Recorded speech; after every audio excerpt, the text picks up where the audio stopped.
बिस्मिल्लाहिर्रहमानिर्रहीम अस्सलाम वालेकुम रहमतुल्लाहि व बरकातुहू।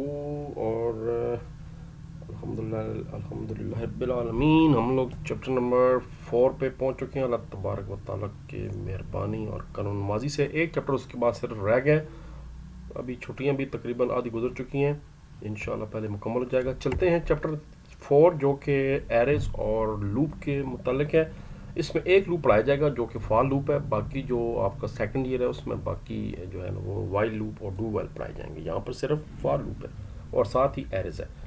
एक्सरसाइज के प्रोग्राम ज़्यादा नहीं करने, सिर्फ 2-3 प्रोग्राम करने हैं और बाकी जो कुछ इसकी एक्टिविटीज़ बहुत इंपॉर्टेंट हैं। अब पिछले साल भी बोर्ड में जो है वो लॉन्ग सवाल इस चैप्टर से आया था, टेबल का सवाल आया था, तो हम यहाँ पर प्रोग्राम करेंगे टेबल का लूप की मदद से। जितनी एग्जाम्पल अहम है जिसमें से बोर्ड में आ सकते हैं मैं सारी करा देता हूँ, मगर पहले क्वेश्चन नंबर 1, 2 एंड 3 करते हैं। और क्वेश्चन 1, 2, 3 जो है वो आपके जनाब MCQs के बारे में, शॉर्ट क्वेश्चन है और लॉन्ग क्वेश्चन है। And array is a dash structure. Array जो है बेसिकली डाटा स्ट्रक्चर होता है, डाटा को एक तरतीब में रखने के लिए इस्तेमाल होता है।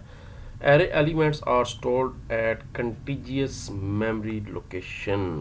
ये रैंडम नहीं होते, कंटिजियस होते हैं, रैम के अंदर स्टोर हैं मगर एक तरतीब में स्टोर होते हैं।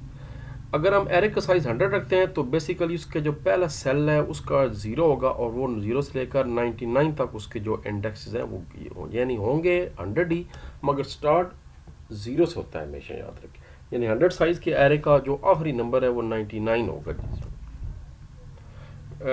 ये डेफिनेशन है कि लूप स्ट्रक्चर जो है वो किसी भी इंस्ट्रक्शंस को बार बार रिपीट करने के लिए आपकी मदद करता है। Loop dash is the unique identifier. जैसे वेरिएबल एक यूनिक होना चाहिए, एरे का नाम भी यूनिक होना चाहिए, तो दोनों का सेम डेफिनेशन है। Array can be initialize. Array को आप इनिशियलाइज कर सकते हैं at the time of declaration भी और उसके बाद भी कर सकते हैं, तो बोथ ए एंड बी इसका जवाब है। सेम जैसे वेरिएबल हम यूज़ करते हैं। लूप के अंदर एक और लूप, इसको नेस्ट लूप कहते हैं। हम पिछले चैप्टर्स में पढ़ चुके हैं। एक नेस्टेड इफ के अंदर, एक इफ एल्स के अंदर एक और इफ एल्स, उसको नेस्टेड इफ कहते हैं। इस तरह फॉर लूप के अंदर एक और फॉर लूप, उसको नेस्टेड लूप कहते हैं। Dash part of loop is executed first. जो कि सबसे पहले इनिशियलाइज वाली वैल्यू होगी फॉर के अंदर, वो सबसे पहले कंप्यूटर पढ़ता है। Dash makes is easier to read and write value in array. Array के अंदर डाटा देने का जो सबसे आसान तरीका है वो है कि लूप चलाया जाए और उसके अंदर वैल्यूज को स्टोर किया जाए। अगर हम किसी एरे को सिंगल स्टेटमेंट इनिशियलाइज कराना चाहते हैं तो उसको कब करेंगे? Eight the time of declaration. Declaration के वक्त जो है ना उसको इनिशियलाइज करा दिया जाए साथ। जब किसी एरे को डिक्लेयर आप कर रहे होते हैं, जैसे हम पढ़ा था कि किसी वेरिएबल को जब डिक्लेयर कर रहे हो तो बेहतर होता है कि साथ ही उसकी वैल्यू दे दी जाए। इसी को इनिशियलाइजेशन कहते हैं, at the time of declaration. Question number 2 जो है वो सारी डेफिनेशन है और तकरीबन सारी एक ही पेज पर हैं, जो कि पेज नंबर 96 है।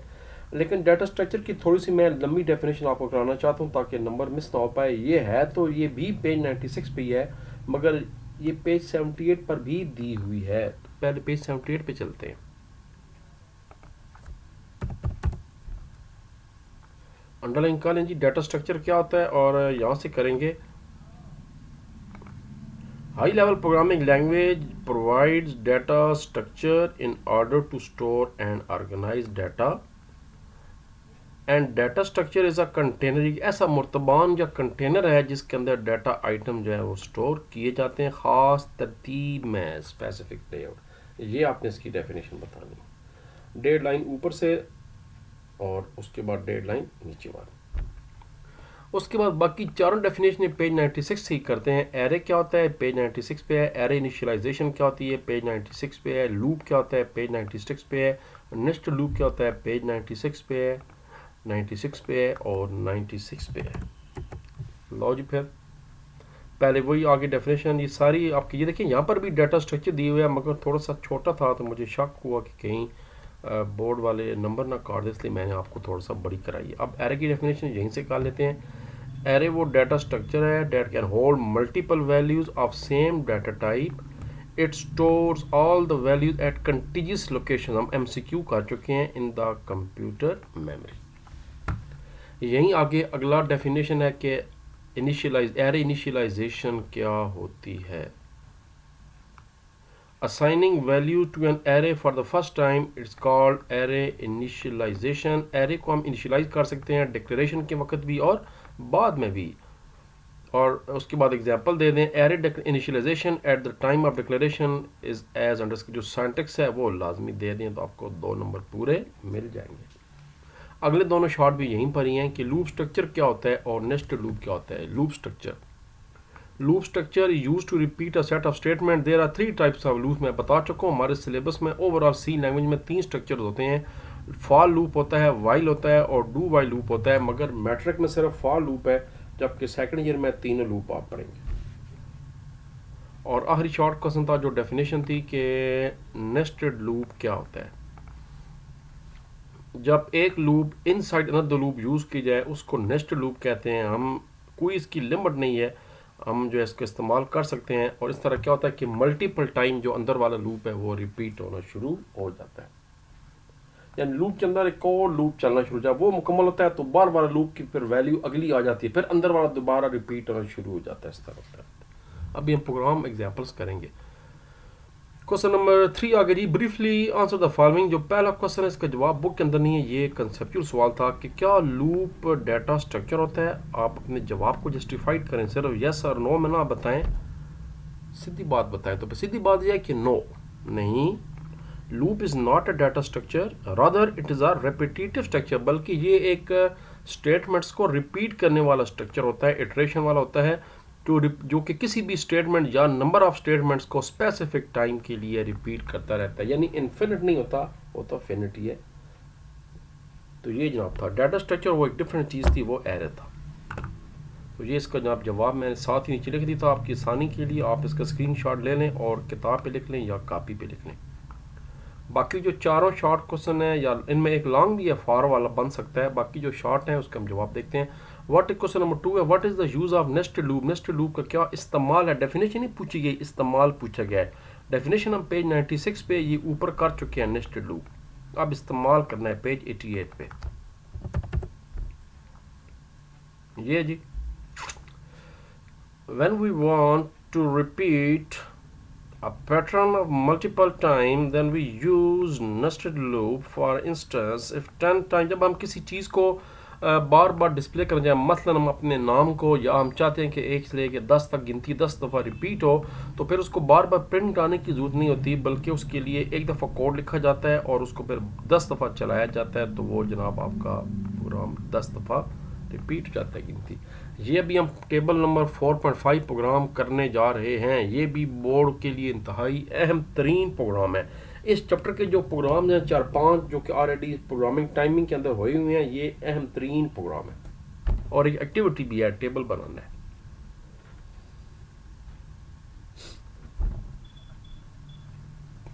लो जी आगे चलते हैं। What is the advantage. अगर आप किसी एरे को इनिशियलाइज कर दें उसकी डिक्लेरेशन के वक्त, तो क्या फ़ायदा है। अभी हम पढ़ चुके हैं कि एरे को जब डिक्लेयर करने के वक्त इनिशियलाइज की वैल्यू दे दी जाए तो उसको इनिशियलाइजेशन कहते हैं। इसका फ़ायदा क्या है, पेज नंबर 80 पे फ़ायदा इसका देखते हैं। वो कह रहा जी, अब यहाँ पर 2 बातें किताब पे लिखी हुई हैं और 2 बातें उस्ताद मोहतरम ने बताई हैं। ये अपने पास से पहले बताना है। The advantage of initialization an array at the time of declaration is that all array elements can be initialize once. अगर हम एरे को उस वक्त इनिशियलाइज नहीं करते तो फिर हमें 1 बाय 1 वैल्यू देकर इनिशियलाइज करना पड़ेगा, क्योंकि हम एक वक्त में एक स्टेटमेंट के ज़रिए तमाम एरे को वैल्यू नहीं दे सकते। सिर्फ दे सकते हैं अगर डिक्लेरेशन के वक्त उसको वैल्यूज़ दे दी जाए तो, यानी अगर एरे बड़ा है और उसमें ज़्यादा वैल्यूज़ हैं तो बेहतर ये होता है कि उसको इनिशियलाइज करके उसकी वैल्यू दे दी जाए। तो इसके भी आप स्क्रीनशॉट ले लें। ये ऊपर 2 लाइन मैंने अपने पास से लिखी थी, इसको भी आप नोट कर लें। अगला सवाल है जनाब जो बड़ा भी आ सकता है, 4 नंबर का भी, 8 नंबर का भी, 2 नंबर का भी, कि फॉर लूप के बारे में स्ट्रक्चर बताना है, डिटेल डिस्क्राइब लिखा हुआ है, बयान करें। पेज पहले तो चलते हैं पेज नंबर जो आपका 84। अब समझने वाली बात यह है कि तो डेफिनेशन पूछा जाए, ये सिर्फ साइंटिक्स पूछा जाए तो वो ये ऊपर ऑलरेडी आपको साइंटिक्स और डेफिनेशन दी होती है। ये साइंटिक्स अगर आ जाए 2 नंबर का एक्स्ट्रा सवाल आ सकता है, तो ये साइंटिक्स बताना है। डेफिनेशन आ जाए तो डेफिनेशन जो है वो ऊपर फॉर लूप की लिखी हुई है। लेकिन जहाँ पर सवाल पूछा गया डिस्क्राइब करें, तो फिर पहले इसका फ्लो चार्ट बताना है और अब इसी फ्लो चार्ट को आपने बाद में जनाब नीचे ये साथ साथ डिस्क्राइब करते जाना है, करते जाना है, करते जाना है। अब यहाँ पर मजीद मैं आपको एक हिंट दे रहा हूँ, अगर तो सवाल 4 नंबर का आ जाता है तो फिर फ्लो चार्ट बनाने की ज़रूरत नहीं है। जो अंग्रेज़ी में जो कुछ लिखा हुआ है इंग्लिश में, उसको ये वाला यहाँ से पॉइंट नंबर 1 से आप जनाब यहाँ तक कर देंगे। अगर सवाल बड़ा आ जाता है 8 नंबर का, तो फिर इसको यहाँ से फ्लो चार्ट पहले बना दें। In order to understand the for structure let's look of the following flow chart, और इसी को फिर अपने अल्फाज में नीचे आपने इन पॉइंट्स की शक्ल में आपने बता देना। यानी देखना ये सवाल कितना बड़ा है, कितने नंबर का है, यहाँ तक आएगा जी, स्टेप 2 तक आएगा, यहाँ तक। आखिरी सवाल है कि एरे को डिक्लेयर कैसे किया जाता है और एरे के जो तीनों पार्ट्स हैं वो बताएं। पेज 79 उसके तीनों पार्ट्स बताने। सी लैंग्वेज में एरे को डिक्लेयर किया जाता है जनाब, पहले तो डाटा टाइप दी जाती है, उसके बाद मैक्सिमम नंबर ऑफ एलिमेंट जो है एरे का यानी साइज़ है वो आखिर में होता है, और दरमियान में एरे के जो नाम होता है वो दिया जाता है। यानी पहले डाटा टाइप, फिर एरे नेम और फिर एरे साइज, ये तीनों हो गए। उसके बाद एक एग्जांपल दे दें, if we want to declare array of integer that holds daily wages of labourer for 7 days, तो हम उसका क्या करें जनाब, इंटीजर डाटा टाइप आ गई, डेली वेज एरे का नाम आ गया और 7 एरे का साइज आ गया, बस ये जवाब इसको होगा। यानी पहले आपने लिख देना है कि there are 3 types of elements, 3 elements of array in the declaration phase, number 1 data type, number 2 array name and number 3 array size. ये बड़े बड़े डब्बे बनाने की जरूरत नहीं है, ये वाली लाइन जो है ये लिख देनी। ये अपने अल्फाज थोड़ा सा अपने अल्फाज में बयान किए करें, कंसेप्चुअल बनाया करें सवालों को, और उसके बाद फिर ये एक एग्जांपल दे दें तो बस बोर्ड वाला आपको 2 नंबर क्लियर दे देगा। लो जी, ये था जनाब इसका वीडियो का पहले सा, और अगले हिस्से में हम करने जा रहे हैं जी इसके identify the following errors. Errors के लिए पहले इसको वीडियो को क्लोज करते हैं, उसके बाद फिर जनाब मिलते हैं थोड़ी देर के बाद अगली वीडियो के साथ, जिसमें हम फाइंड एरर्स और फाइंड आउटपुट करेंगे। पाकिस्तान जिंदाबाद।